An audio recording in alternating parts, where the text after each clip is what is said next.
What's going on? My name is Bim. This is the Storm Collectibles Tekken 7 King.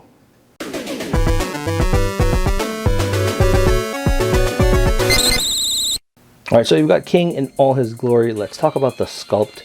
So you've got a very soft plastic rubber mask face, and then the nice musculature here.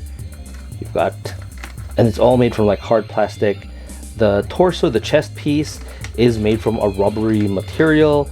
The paint apps match very well, so you can really tell. Nice musculature, nice molding here. It is also very nicely sculpted. You see the veins popping out, and they're also quite nicely molded as well. The arm pads, elbow pads, they're all separate kind of pieces, but I don't think you can take them off. I don't recommend that you take them off. But they're all made from like a really soft rubber material. The hands are separate. Ooh, where did I drop? Ooh, I dropped his like wristband. The crotch piece is also made from a very soft plastic. Legs, hard plastic. Then you've got your knee pads, which are also again separate piece. The knee pads are a separate piece, and then the shin guards move like so. They protect the very, very thin plastic underneath. Not super thin, like, but it doesn't look like a shin that you would expect from a guy of this build. Then you've got your boot right here in the back. You've got your tail, and yeah, that's pretty much it, right? And you've got your cape as well, which I would consider as an accessory. For paint, Storm Collectibles being a very high-end, high-quality, very pricey toy line, you would expect certain quality that goes with it, and you get it here. So the paint apps on the face is very clean, no smudging, no bleeding. There's no I mean, there is a little bit of wash, so I can't really tell, but there is some shadow work on the arms. Makes all the musculature kind of pop.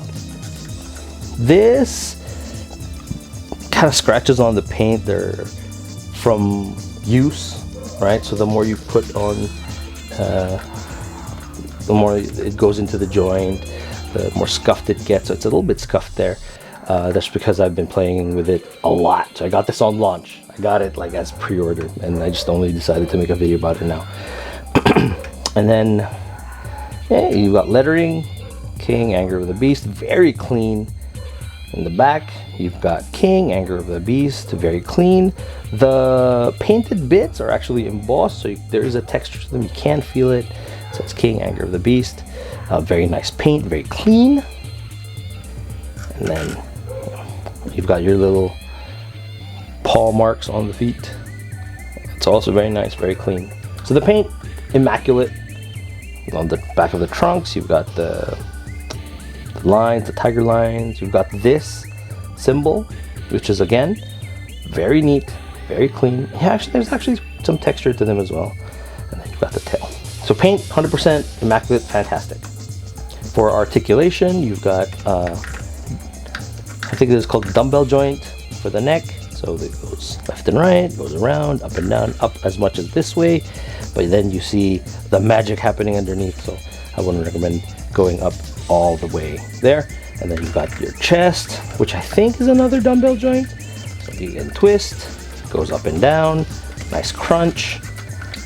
Okay, I think it goes around all the way. And then you've got your abs, your lower abs. There's another dumbbell joint. Twist left and right, up and down. You've got butterfly joints on the shoulder, on the chest. So the arms spread out this wide, can go in pretty deep actually because of the rubbery chest. And then, yeah, up and down, in and out. Elbows, double jointed, but they don't go much farther than this because of all the muscles. And then you've got your hands. The hands do have a joint that will let you go up and down, but again, because of all the sculpt, it won't really let you go much farther than that. And then for the crotch, the kick can go up this high, King doesn't really kick. You've got forward, forward, 4. That looks like that. And then going in the back, it can go up to here, nowhere near the butt. Knee is double jointed, so it can do this. And then the shin, the foot, goes up and down, left and right. There's a rocker. And then you've got some articulation on the toes. So articulation is pretty good. So the musculature gets in the way a little bit, but I would say you would still be able to put him in all his iconic poses, in any moves that you think that you want him to do. It's possible with a little imagination. As for accessories, you've got these hands, kind of like the grappling hands, the cape, and like 6 other hands. You've got the pointing hand for his like rage art, fists, of course, fists, and more grappling hands for when you want to pose him with another action figure. Then you've also got this kind of like punch effect for his clotheslines and stuff. I personally don't like it, don't use it. It looks kind of goofy, but you know, it's a nice addition. It's good to have if you want to put him in like a more dynamic pose. In terms of height, he is a beefy boy. He is really tall. So here he is, standing. He's about 8 inches, I would say a bit over 8 inches, 8.5 maybe. And here he is. Okay, he's leaning. Don't lean, stand up. Okay. Here he is next to the Kotobukiya Daredevil. The Kotobukiya Daredevil stands at 7 inches. Geralt of Rivia from McFarlane, that's also kind of like 7 inches. So yeah, he's a big boy. So my main complaints about the figure. So it's a really good figure, but my main complaints is the cape. My main complaint is the cape. So right here, where the strap meets the cape, it's kind of inserted in a little divot with a tiny bit of plastic. And on the day I got this figure, when I tried to put on the cape, the first thing I did was break it.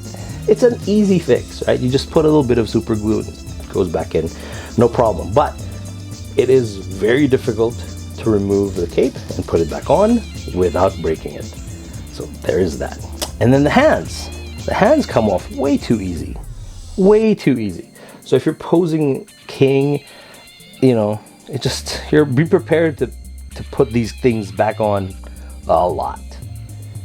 But yeah, there is a variant of this figure. I think it is the P2, the black and red, which I also like. But yeah, this is like $120 when I got it, 120 bucks, which is the single most expensive action figure I will ever buy. That is my limit. So yeah, you've got King, and he is great. If you find him out in the wild, it's a good buy if you're a Tekken fan. All right, this has been Bim. Thank you very much for watching. I'll catch you guys in the next one.